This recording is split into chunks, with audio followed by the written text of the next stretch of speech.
ఓ భగవతే వాసుదేవాయ. కార్తీక మహాపురాణం 22వ అధ్యాయం. రెండవ నాటి యుద్ధం. పురంజయుని విజయం. అత్రి మహర్షి ఇంకా ఇలా చెప్పసాగాడు. అగస్య ఆ విధంగా సుశీలుడు చేసిన బోధతో పురంజయుడు తక్షణమే విష్ణు ఆలయానికి వెళ్ళి వివిధ ఫల పుష్పారుదలతో విష్ణువును షోడశోపచారాలతో పూజించి ప్రదక్షిణ నమస్కారాలు అర్చించి మేళతాళాలతో ఆయనను కీర్తించి పారవశ్యంతో నాట్యం చేశాడు. అంతేకాదు బంగారంతో విష్ణు ప్రతిమను చేయించి దానికి కూడా పూజలు చేశాడు. దీపమాలికలు వెలిగించి అర్చించాడు. ఆ రాత్రంతా అలా విష్ణు సేవలో విలీనుడైన పురంజయుడు మరుసటి రోజు ఉదయమే మిగిలిన సైన్య సమేతంగా పునః యుద్ధరంగానికి చేరాడు.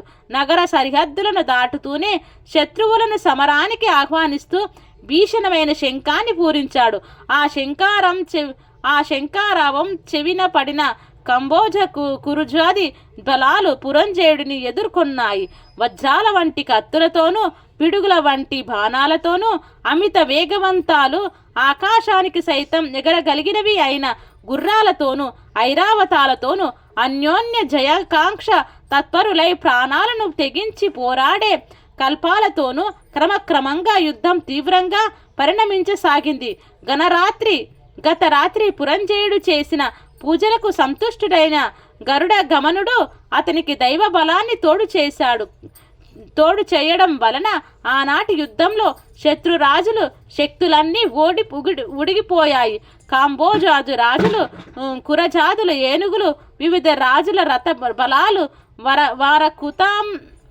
వరికుతం యొక్క పతాది బలాలు దైవ కృపా ప్రాప్తుడైన పురంజయుని ముందు చిత్తుగా ఓడిపోయాయి. పురంజయుడి పరాక్రమానికి గుండెలు అవిసిపోయిన పగవారందరూ ప్రాణభీతితో రణరంగాన్ని వదిలి తమ రాజ్యాలకి పరుగులు తీశారు. అంతటితో విష్ణు అనుగ్రహం వలన విజయాన్ని పొందిన వాడై పురంజయుడు అయోధ్య ప్రదేశం చేశాడు. విష్ణువు అనుకూలుడై అయితే శత్రువు మిత్రుడు అవుతాడు.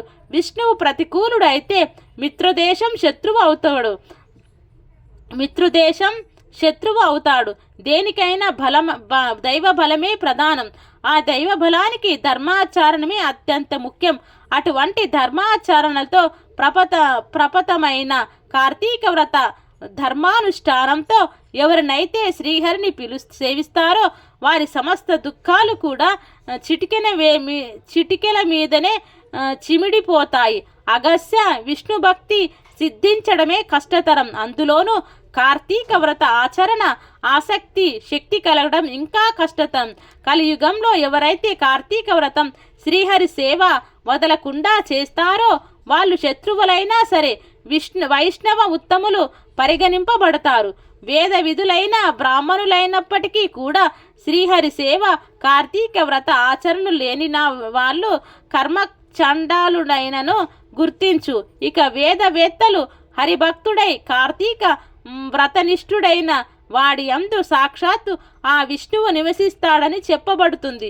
ఏ జాతి వాళ్ళైనా సరే ఈ సంసార సాగరం నుంచి బయటపడి ఉత్తమ గతుల్ని పొందాలనే కోరికతో విష్ణువును అర్చించినట్లయితే తక్షణమే వాళ్ళు తరించిపోయినట్లుగా భావించు. అగస్య స్వతంత్రుడు గాని పరతంత్రుడు గాని హరిపూజ చేసేవాడే ఉంటేనే ముక్తి భక్తులకు శ్రీహరి విష్ణువుకి భక్తులు అన్యోన్యతను బద్దులై ఉంటారు. భక్తులకు ఇహపరాలు రెండిటిని అనుగ్రహించి రక్షించగలిగిన ఏకైక దైవం ఆ వాసుదేవుడే.